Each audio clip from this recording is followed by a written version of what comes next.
Hello, welcome to Spring into Action for Diverse Learners. I'm excited to be a part of the 2021 Virtual High Impact Conference for Educators, and I hope you find this session to be helpful. Just a little bit of information about me. My name is Sara Levitt. I am a TESOL educator. I've been in the field for almost 2 decades. Spent the majority of that time in the K-12 classroom as an educator.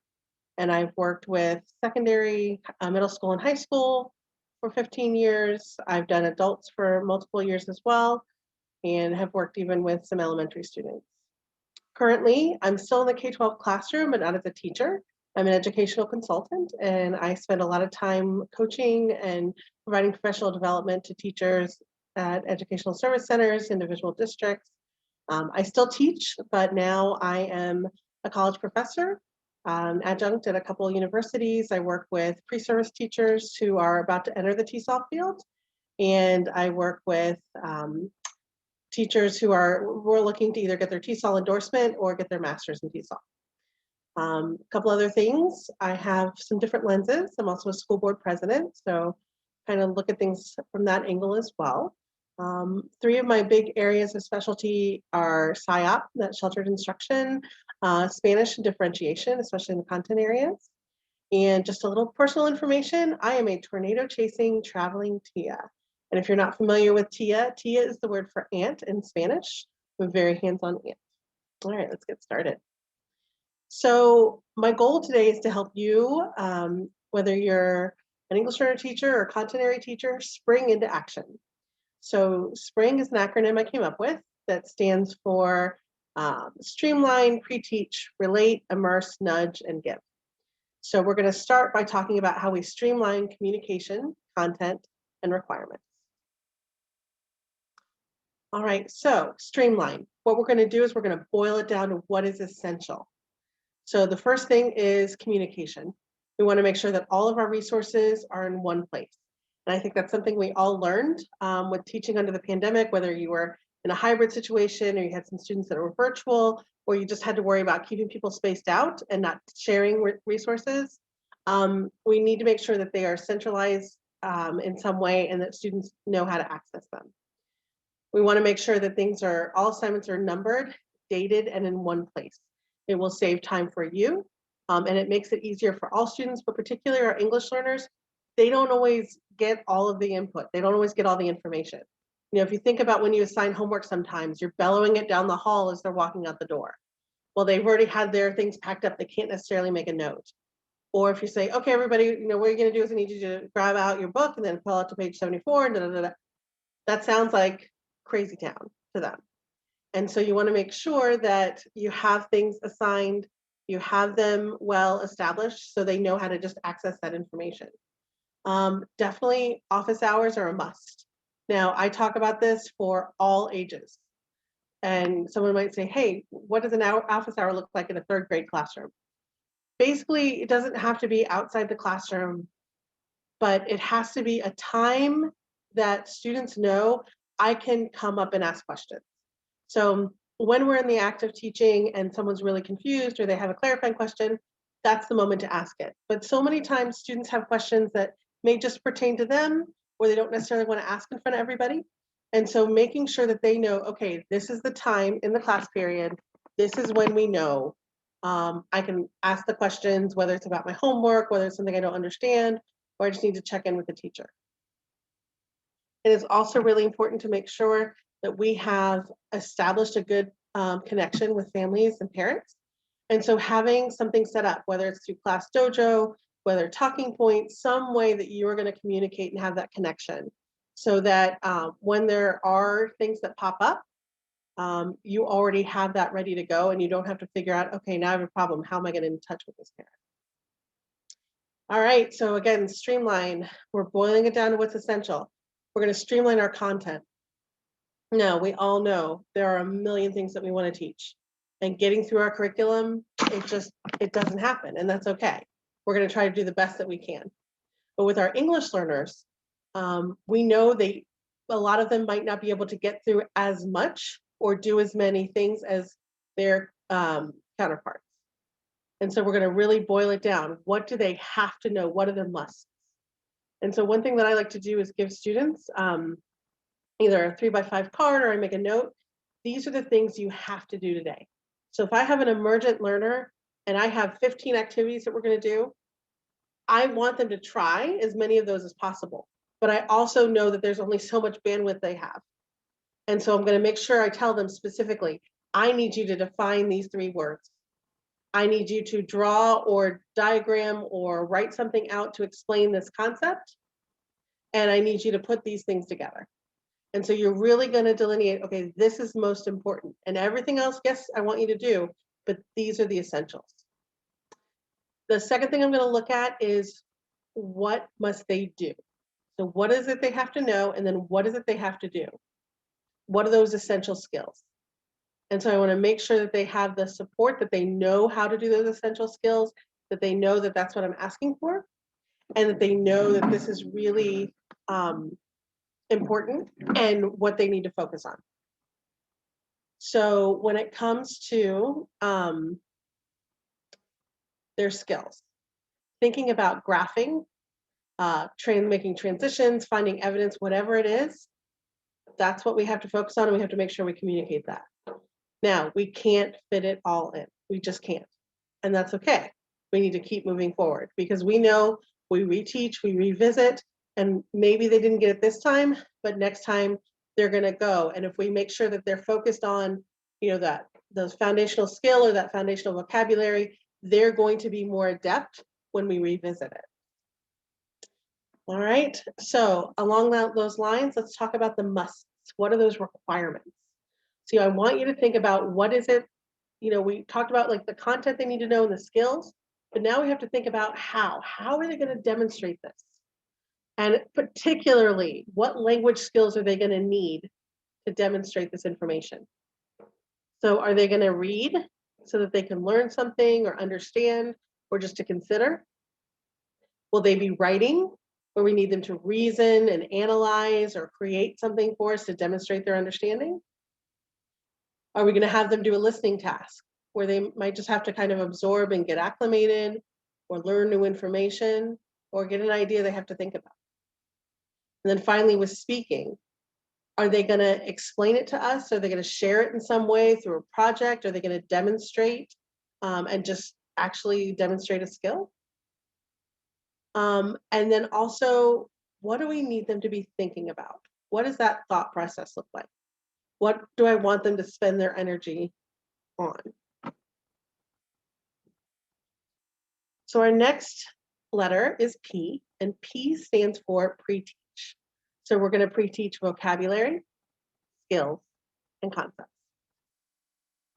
All right, so big rule is the vocabulary they need for today's lesson. So you're thinking, okay, I got to teach them this vocabulary today so that they can understand this lesson.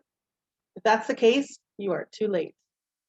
You cannot have them learn the vocabulary they need today. Now, if your lesson is a vocabulary lesson and everybody's learning vocabulary, great, today's the day to teach it. But if you need them to have that vocabulary knowledge to access today's lesson, you can't do it today. You have to do it before. So when we think about that explicit vocabulary instruction, that vocabulary they need to have to function, that they need to have to understand, that they need to have to demonstrate. Think about what level, because I'd love to teach them 100 words. We can't, again, that bandwidth. So think about what level of understanding they need to have for each word or concept, and that's how I'm going to decide how to teach it and front load or pre-teach. Do they need to be able to define that word? Just recognize some multiple meanings? Do they need to be able to pronounce it if they're going to talk about it? Or spell it if they're going to write it? They have to understand the connotation in which it's used, because there may be some situations where they could use it, but it might not be appropriate. And do they need to understand how it's used and where it's used? So when it comes to vocabulary, I always get this question: how am I supposed to choose these words? So a big thing I start with is if you're going to do writing or reading, if there's a text or an article that you'll be working on, I want you to think about what are the concepts that are going to be learned, and what are the words they need to understand. So you're going to pull out words from that writing or from their reading passage And that's what's going to allow you to decide what is most essential. So once you've done that, you're going to take a look at those tier 2 words. Now there are 3 tiers of vocabulary, and we all were really good about the tier 1. The tier 1, those essential words, just the basic words, they have one meaning, they're very concrete, that they just need to have a click. We're also pretty good in content areas about teaching our tier 3 words. Tier 3 words are the ones that are used in our specific content area or discipline. Words like equation or photosynthesis. So what we often struggle with are those tier 2 words. And those tier 2 words are the ones that we need to understand the text. Therefore, however, all those connecting words, or sometimes it's just some background knowledge that they may not have. So I'm first going to pull the words they need from the text. Then I'm going to look for those tier 2 words they need. Then I'm going to look for those discipline specific. So words that are useful for today's lesson, but are also going to have a great impact in other contexts.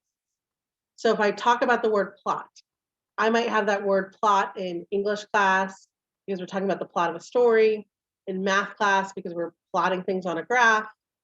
So we need to make sure that they have some understanding of these words. We're including them within our discipline, but it's also going to support their growth in other areas. And then finally, I look at those multiple meaning words. What are those words that are just going to be tricky because they have multiple meanings? You know, if I say the word table, we're going to assume most of our students, unless they're very, very emergent, they know what the word table means. But do they know what the periodic table is? Do they know how to table a discussion? So making sure we have those multiple meanings that can be tricky, because we don't necessarily think about that. If I come in and I say wave, or if I say I'm in science, physical science, and I talk about a wave, we don't have any difficulties. But when you don't know the multiple meanings, that can make it really challenging. That's how I choose my words. Once I've kind of made my list, I take a look and see, all right, how am I going to do this? So the first thing I'm going to do, especially if I have too many words, is I'm going to think, oh, is it imperative for understanding? So is this word so essential to this lesson that I have to teach it? Because sometimes there are words I would like to teach, but I don't have the time. The next thing I'm going to look at is it relevant? Because if it's not relevant, if it's just something like, oh, this would be a good word, but it's not really relevant to the lesson, maybe I'm going to put that on side word, or maybe I'm going to introduce that word, but not really focus on it. I'm not going to do that explicit teaching. I'm just going to kind of cover it a little bit throughout the course of the lesson. And then finally, can I give them a clue or a quickie? So there are some words that are very concrete that I could give them a picture. And so I could have a picture page that they use, that they access over the course of that lesson, that is not necessarily going to, I don't need to do that explicit instruction because they could just look at those pictures.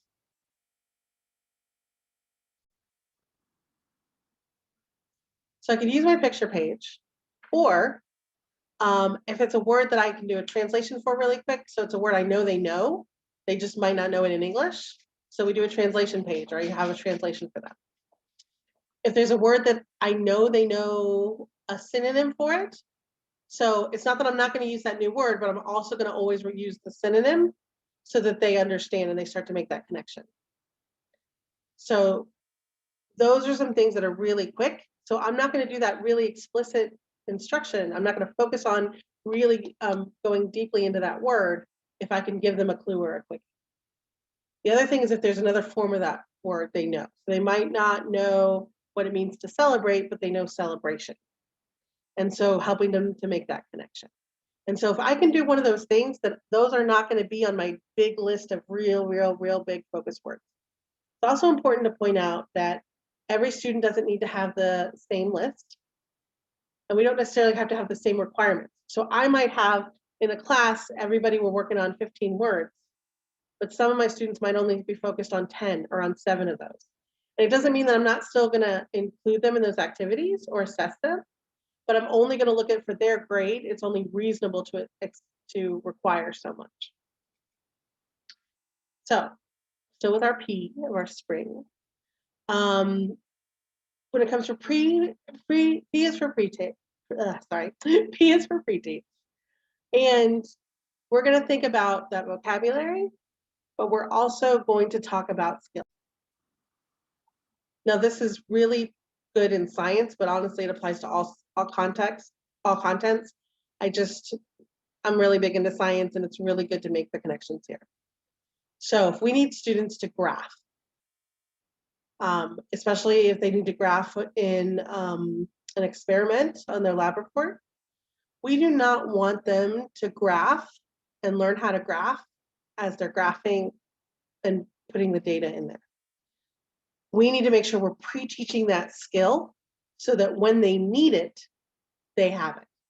So if I need them to graph in an activity, I'm going to teach them to graph ahead of time, not teach them to graph as they're also trying to juggle the data. If I want them to write in a certain way, I'm going to set that ahead of time. I'm going to set those specifications. I might do an outline or an example. Because when you think about in our content areas, sometimes somebody says, hey, we're all reading teachers and we're all writing teachers. And in a way that's true, but I kind of want to frame it a little bit differently. You are the expert in your content area, in the literacy of your content area. So you need to make sure you're teaching students how to read, write, listen, and speak within the context of your content. Because how we write in science is not how we write a narrative. Nobody writes, once upon a time, there was a graduated cylinder, and he wanted to fulfill his destiny. It's not how we write in science. And so it is the responsibility of the science teacher to teach students how we write in science. You want to teach the literacy of your content area. And so you're going to pre-teach those skills, so when they need to employ them, they know how to do it. If they need to measure something in an experiment, you need to teach them how to use that tool ahead of time. If they're going to need to write a thesis sentence in their project, you need to teach them how to do it ahead of time. So we're pre-teaching that vocabulary, and we're going to pre-teach those skills that they need. All right, pre-teach. Here's another thing I like. Giving them an idea. All of us in our brains have a file cabinet. And inside the file cabinet, you have tons and tons and tons of file folders. And so when you think of something, we all kind of pull out the appropriate file folder. Before in my introduction, I said I'm a storm chaser or tornado chaser. And so all of you probably have a storm chasing file in your file cabinet. Now, some of you, it's really big because you're really into it. And some people, it's just one little paper that says storm chasers are crazy. But here's the thing, you all know which one to pull out. The problem is with our English learners is they don't always know which file folder to pull out. Because you might make a comment like Twister or flying cows, and they're like, I have no idea. And they're pulling out their zoo file and all kinds of other things because they don't know. So one way to help is to really pre-teach those concepts, and we can do that in a burst. So for instance, this is my quick welcome to India. So I have some things here. I have the word India. I have a picture of the map and a comment about how many people are there. I have Mahatma Gandhi, some yummy food, some places to visit, make a comment that's personal to me, so if you can make one that's relevant to your students. I have a connection. I have a student, Sapna, from India. Have some movies here, and even a picture of a big city. And a comment here, I really want to go to India someday. So this is just really quick. It's just a picture flash. But it's a way to get your students to go, oh, that's the file folder I pull out. All right, so we are moving right along, and we are on to R, relate, make it relevant. So I want to think about when we're springing forward, we've streamlined our information, we've been pre-teaching, so they have the skills and the vocabulary they need. Now we need to think about making it relevant. So how is it relevant to me as a student? Can you connect it to me? Can you connect it to my life? Can you connect it to what's important to me? If you can make that connection, you have my buy-in, and I want to learn. If you struggle to make a personal connection with my life right now, what is it I'm going to be able to do with this information or this skill? Why do I need to learn it? How does it connect to what I've learned in the past? And how is it going to help me to solidify understanding, or to learn new things in the future? Is it foundational? And so it's really important to give opportunities for students to explore this and to be very direct with what the importance is. Now, one aspect is it's really important to be honest. You know, it is okay to say, you know what, guys, sometimes it's part of that crap we got to go through so that we can blah, blah, blah, blah. You know, sometimes there isn't an immediate payoff. Sometimes it's about practicing a skill, learning something new, required in the curriculum, whatever it is. And it's okay to be honest with students. This is why we have to do that. Because if you have that honesty, then when you do make the comments about how it really is relevant and the impact and how important it could be, then your students will trust you and they'll understand. All right, so we're moving on to I, immerse them. This is my favorite. Immerse them in the experience of learning. Whether you're doing it in your classroom, whether you're doing it with materials that they want to kind of get in and play with, whether you're doing it with a video, you want to create an engaging learning environment where they're just enveloped in content and enveloped in the experience. Because if we have students just sitting and listening, which I know you're kind of doing right now, because with a recorded video, it makes it a little bit difficult to have that interaction. You know, there's only so long you can sustain that. So, and plus there's only one way, they're just listening and taking it in, and maybe they're making connections or they're thinking, but it's not an immersive experience. Now, if I could kind of pull you in a little bit to my world and demonstrate some things, and make you feel a certain way or bring some things that conjure ideas for you, it's going to make it more relevant.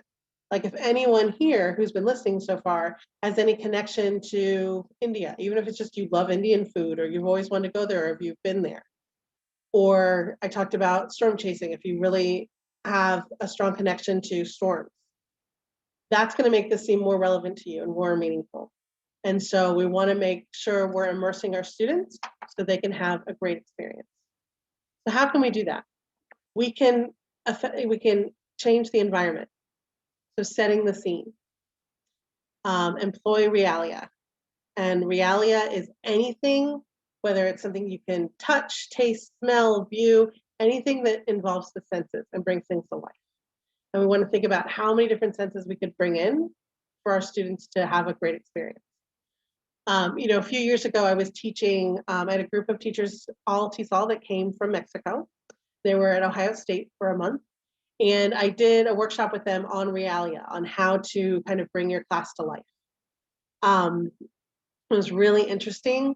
At the end of the session, they had to kind of plan and have an idea of a lesson they would do. And it was about that time that there was a soccer team of kids that ended up, they were exploring a cave, and there was, you know, mudslide, cave in, they got trapped. It was this whole kind of thing. And so they ended up developing a unit about that. And the teachers had so many great ideas for how they would set the scene. Like one of them, she lives on a farm and she was gonna take her clothes and put them in a bunch of mud and have them dry. So when she came in the next day, her clothes would be covered in mud. They talked about like walling off part of the classroom so the students couldn't get to it, or closing out all the lights so it was kind of dim like the cave. And so just doing those types of things to really just set the scene and create that experience. So we need to think about making it relevant, but also how can we make it real? How can we really get into something? So when you think about, you know, if we're writing, especially if we're writing, you know, in English, we need to work on, you know, that whole big rewriting process and editing and all of that. And it can be a lot of work. It can be difficult, and motivating students to do it can be such a challenge. Because I say, okay, we're going to write this, and then we're going to rewrite it, we're going to edit it, and we're going to go back and rewrite again. Yeah, they're not thrilled. So one thing you can do is think about the intended audience. Now, as much as I would like to think that my students care about my weekend plans and they want to make my grading time as painless as possible, it's not the reality.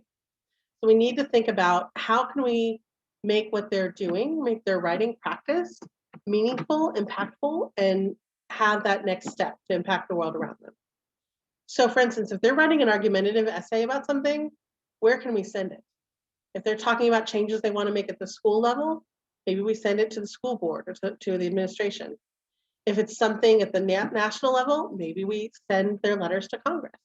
And so just trying to make it, there's an incentive there, and they realize it absolutely has a purpose.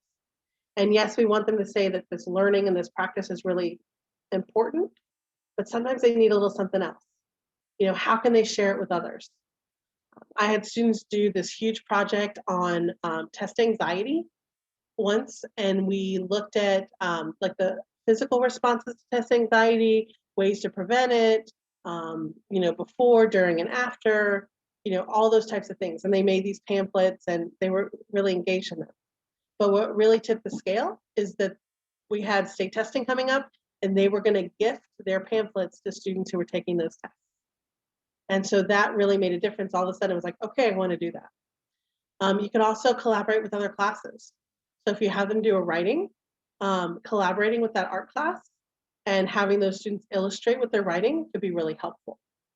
And it doesn't necessarily have to be a huge project or a big to-do. It could be something as simple as, I want you to share this with someone and get some feedback. I want you to read it to a sibling. I want you to go visit an elementary school, or even just do a round robin around the room where they're in small groups and they're sharing what they've written and giving each other feedback. Having those experiences makes it so that they are more inclined to put in their best effort. It's also really good for them, because if I'm just writing to turn into my teacher for him to grade, okay. But if I know my friend's going to read it, or if I'm going to get a chance to perform it in some way, I have an incentive to really make sure that it's well done. All right, so another part of thing for immersive environment. We think about that intended audience. All right, make it real. If you're in math class, do real math. You know, yes, we can do all those exercises in the book, and that's really great. But can you build your own and write your own story problems? Make it something really about relevance, something you're curious about, or just something that's kind of fun, so that you're actually solving problems, or you're actually looking at the world around you and using your skills to calculate and understand something better. You could also help with something. You know, there might be a band might be selling something, or there might be a food drive, and you can help assist with inventory or calculating things. And there's just so many different things. And one, you'll be doing some service, you know, making things easier for someone else, helping to support. And again, it hits that relevance, it hits that real world experience, and it helps with that motivation. You know, geometry, which was never one of my favorite things in the world. I much prefer algebra, and I'd honestly rather do calculus than geometry. But of course, I ended up having to co-teach geometry. So my love-hate relationship has calmed down a little bit. But the cool thing about geometry, it is the show me subject. So create things that can help them along the way. Have them create artifacts and foldables, so that when they're practicing, they have some concrete things they can look at to make sure they really understand. All right, so when it comes to science, and you can do this in anything, but particularly with science, what's great about science is they actually get to do. They don't just talk about it, they don't just read about it, don't just watch a video, they actually get to do things. So think about how in science or other classes, could you do demonstrations or experiments that are gonna allow them to apply their knowledge? You know, why tell me something when you can show me? You know, you could do something where you do a demonstration in class, and then you have students take that demonstration, they go and do it, but they change one of the variables, or they take it to that next level. When they're working on something, when they're doing some experiments and they have some data, okay, we want them to have the data, write it up. But what could we do to kind of have some interaction? Could we pair up with another group and compare and contrast our data and say, is this an outlier? Did one of us make a mistake? Let's go back and test it again and see. Let's see what the differences were. So they really get a deeper understanding. You know, we could have them compare and contrast their hypothesis and see, Okay, what data did you get that supports what I thought, or vice versa? So thinking about that in the science context is really easy, but also think about in something else. If you're in math, can you find different ways to do something? And can you see, maybe you both get the right answer, but it might be that once it works out for some reasons, but it doesn't work out all the time. So let's use our different methods in a couple different problems.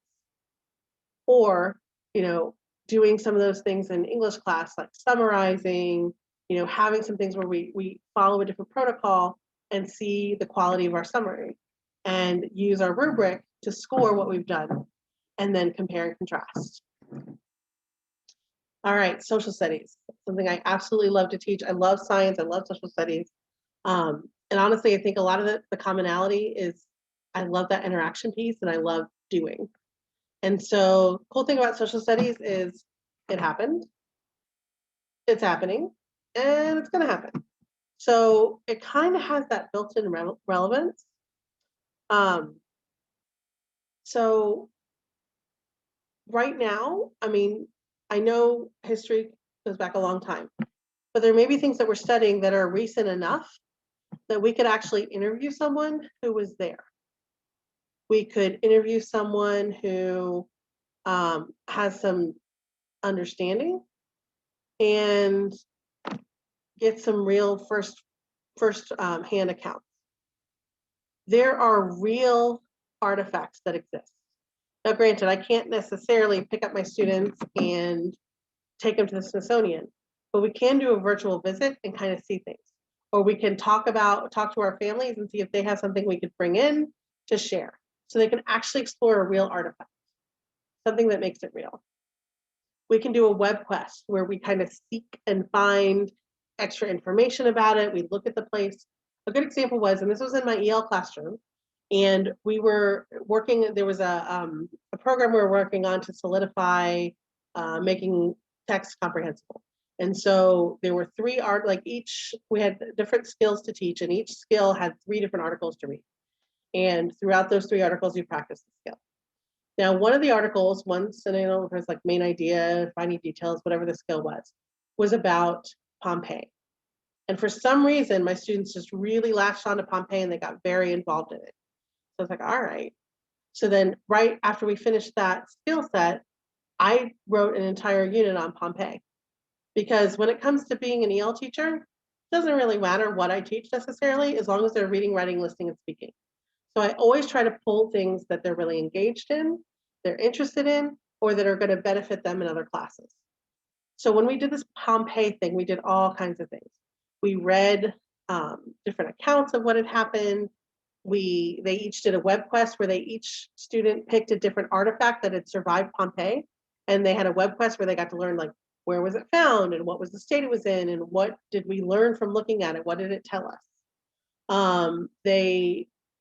We learned about volcanic eruptions and just kind of the science behind that.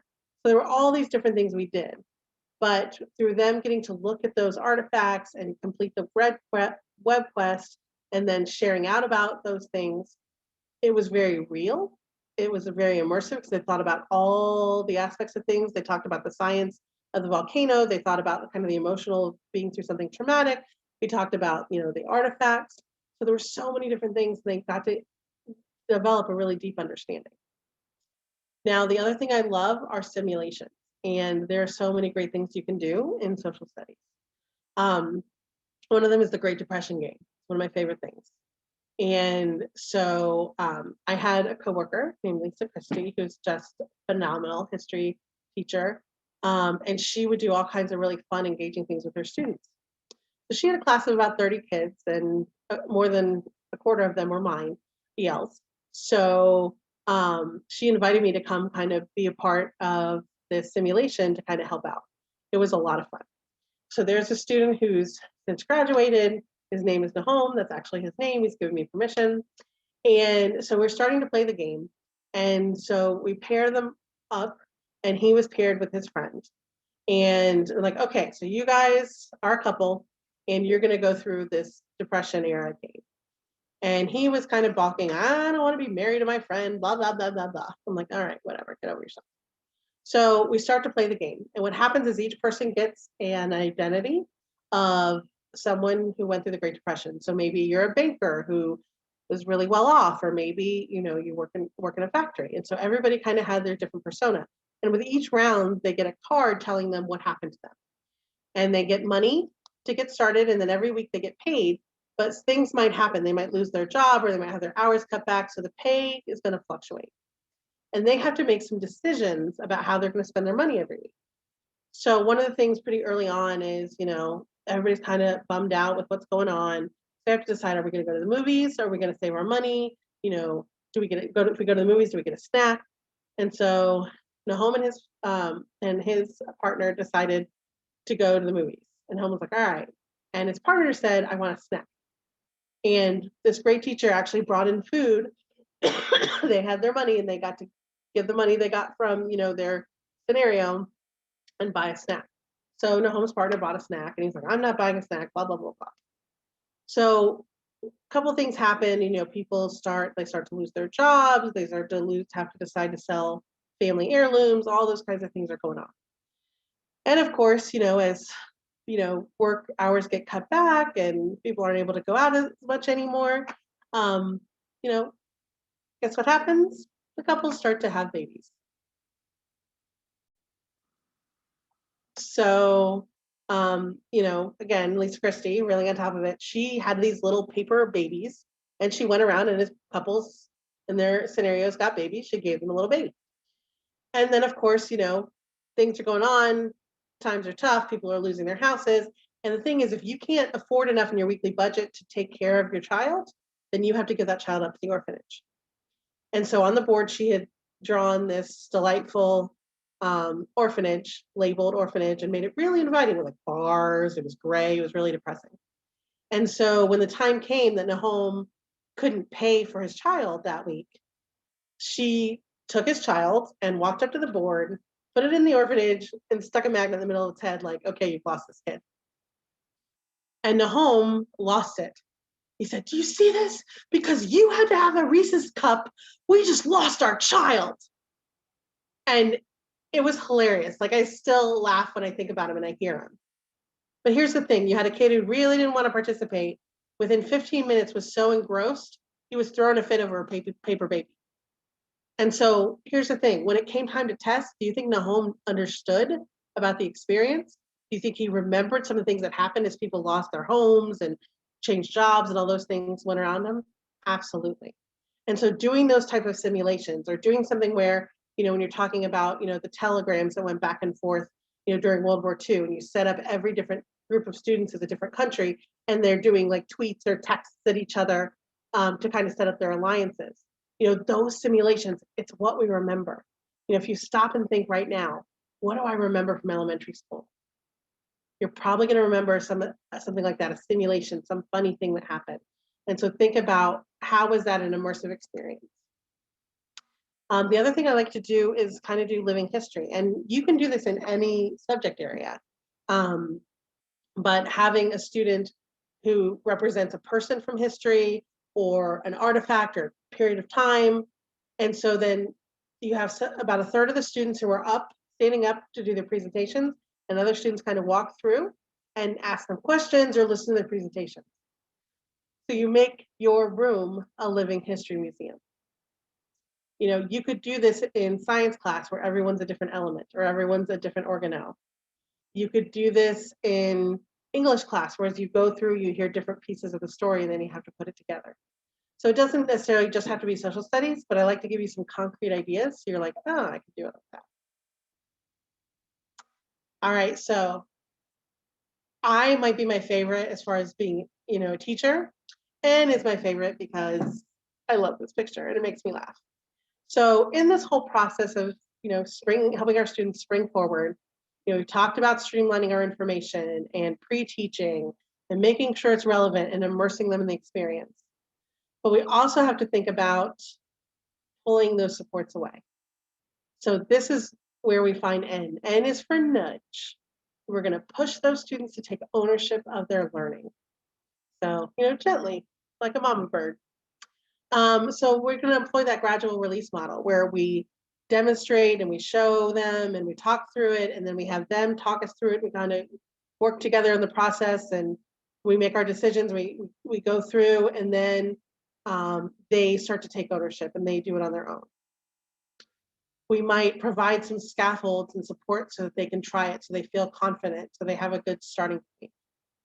And then all the way along the way, we're going to encourage them with substantive feedback, something they can take action on right now, something that reflects what they're doing and saying, okay, this is working. How about you take it a notch up? Or, no, we're not quite there yet. Let me give you a little bit of information so that we can try it again a different way.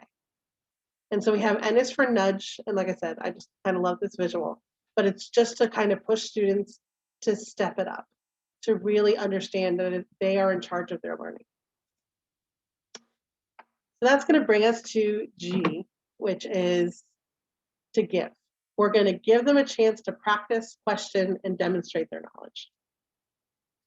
So, so many times I talk to teachers and they're like, okay, all this stuff is great, Sarah, but I don't have the time to set it all up. It's so much work ahead of time. And I'll be honest, it is more work ahead of time. It is more work to prep. It is more front loading. It is more planning. But where are you going to get that time? How much time do you spend reteaching? How much time do you spend revisiting? It's not going to eliminate the whole need for reteaching, but it's going to drastically reduce that amount. And I will tell you, there are so many benefits. Number one, students are better prepared. They can absorb it better. They'll learn more, less time reteaching. And when you front load and you put all that information and organize it ahead of time, excuse me, it makes your lesson seamless.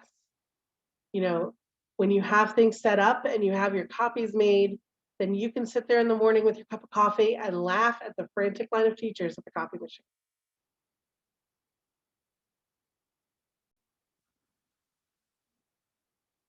So here's my recommendation. When you think you don't have time, think about what frustrates you, how many things you have to revisit. Students need time to explore, practice, and ask questions. And so many times we think, oh, do we really need to make predictions? And I hear you, I have some of those same thoughts. Or can I, can't I just tell them so they can do it? Or they're like, they just want the answer. And I hear you, but we need to retrain them to understand learning is not about the grade. It's about the experience going through that trial and error, that thinking. And so if we're not giving them time to explore or to practice, then all they're doing is memorizing things for a period of time. So I want you to think about in your educational process, for every 1 unit of time that you're doing direct instruction or you're explaining something, you need twice that amount of time for them to work with you.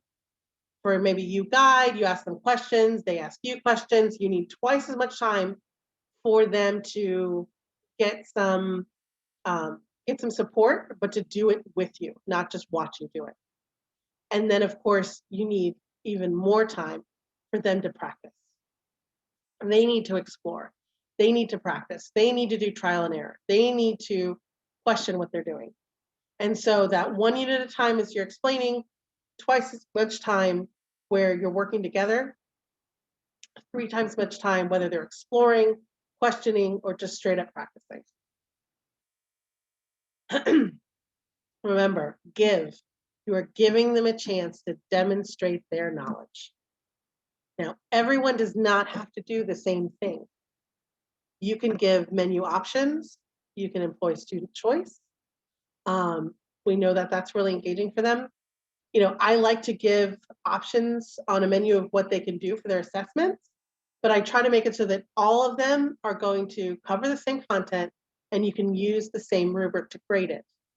But I'm going to give them options on how to do things. So maybe they are creating a physical model. Maybe they're writing an explanation.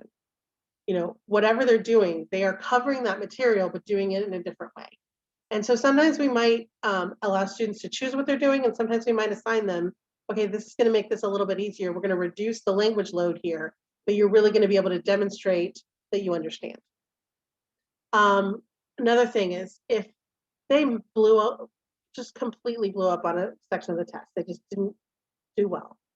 Maybe they ran out of time. Maybe they didn't understand. So don't test them, pull them up and say, okay, what happened in this section? Can you explain to me what you were supposed to do? Can you explain to me what happened? Sometimes I didn't have enough time. I didn't understand. And you say, oh, okay. And so they talk you through it, and then they will share enough information. You're like, okay, they got this. It was just they didn't understand the wording of the question. I can move forward. Or that conversation can clue you in, oh, okay, they have this misunderstanding. I'm going to do a little reteach, and then I'm going to have them reassess. So there's so many different ways you can do it, but just thinking about how can I give them a multitude of opportunities to show what they know. I understand we're kind of stuck when it comes to certain standardized testing and things like that. The reality is the majority of their learning is going to happen in our classroom. That's what matters the most. And so if they can show me in a variety of ways, they're actually giving me more information. They're demonstrating that they understand, and it's more beneficial. When you think about ELs, a lot of times we think about, all right, let's just pull out that multiple choice. We'll take off a couple answers. We'll give them true, false. They don't have to write a whole lot. The thing is, the more open-ended, the easier it is. Because when you really have it down to those objectives, you're turning it into a reading test or a guessing game. And since our students are not old enough to go to Vegas, if they can guess really well, it's not helpful to us, maybe when they're older. So you want to say, how can they show what they know? And I have a couple examples of how to do that. So I told you I was a language teacher many years. So of course did tons and tons and tons of vocabulary, right? So I would have my standard vocabulary test, use it in a sentence or fill in the blank with the word and all those sorts of things. But one of the big things that happened to me, and maybe you already know this, I didn't, but I was several years, maybe even more than several, into my teaching career when I had the idea to put blank boxes at the bottom of my vocabulary test. And all I wrote was, I put one word or concept in each box, and I said, prove to me you know this word in at least 3 ways. And you know what? My students didn't do it. They showed me 4 ways and 5 ways and 7 ways. So instead of just kind of narrowing it down, I opened it up and said, what do you know? And they had the chance to open it up. Now, sometimes we think, oh, well, yeah, but true and false is so much easier to grade, or it's so hard to compare. I'll tell you what, when you have a blank box that is filled with their understanding, you don't have to worry about grading. Like, yep, they get it, they get it, they get it. So what does that look like? Let's take the word dialogue. Now, I could have written a sentence that said, when 2 people talk, it is considered blank. And that would give me an idea that maybe they know what dialogue means. But if I give them the blank box and they give me this, and I see, oh, they have a picture. They know that it's a conversation or a chat. They know it in English and Spanish. They have a couple student-friendly definitions, a conversation between 2 or more people, an exchange of ideas. They tell me it's found in plays and television shows and between friends. And it's used in stories to show how a character feels or thinks. And dialogue would probably be friends with quotation marks because they hang out together. So if they put this in the box, do I know they know the word dialogue? Yep. But I can also see from this what a multiple choice doesn't tell me. I know the things we did in this class to practice that stuck out to them. So doing the Freyer models, I'm like, oh yeah, we talked about that. They did that in their Freyer model. Or, oh, when we talked about what words the words would be friends with. Or when we were working on the grammatical exercises with using quotation marks with our dialogue. This tells me so much about what we did in class that really had an impact. And as I grade that, I can see, oh, wow, these students are really connecting with these activities. Or, you know what? I haven't seen any evidence that what we did or this particular activity we did, they didn't mention it at all. Another thing I love to do on my assessments is have a couple questions. And I say, hey, what did we do during this unit that helped prepare you for this assessment? And what are the things we did that didn't really have an impact on you understanding the material? And so what that tells me, now different students are going to say different things because they're activated by different things.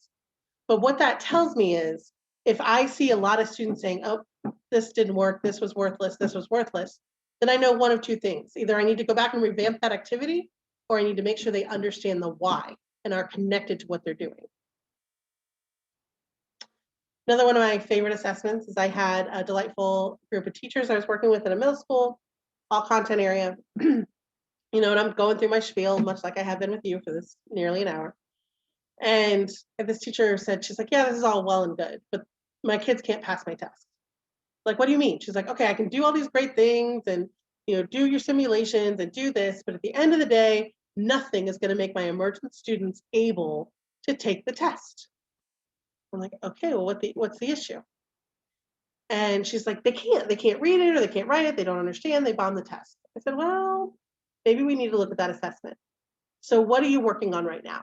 And she's like, classification of rocks. I'm like, cool, totally always been into rocks. I said, watch this. And I drew 3 imaginary circles in front of her. And I went like this. And here's your bucket that has actual rocks and pictures. Show me what you know. And I said, I could just go like this. And if we've been doing that, we've been classifying things in class, the kids are going to know what they need to do. And so me sitting there watching them separate them and see if they're getting confused at something or see the concepts they got, that's going to tell me so much more than the actual paper pencil test. So don't be afraid to include other activities, and they are legitimate assessments. We want that authentic assessment. All right, well, that kind of ends our session for today.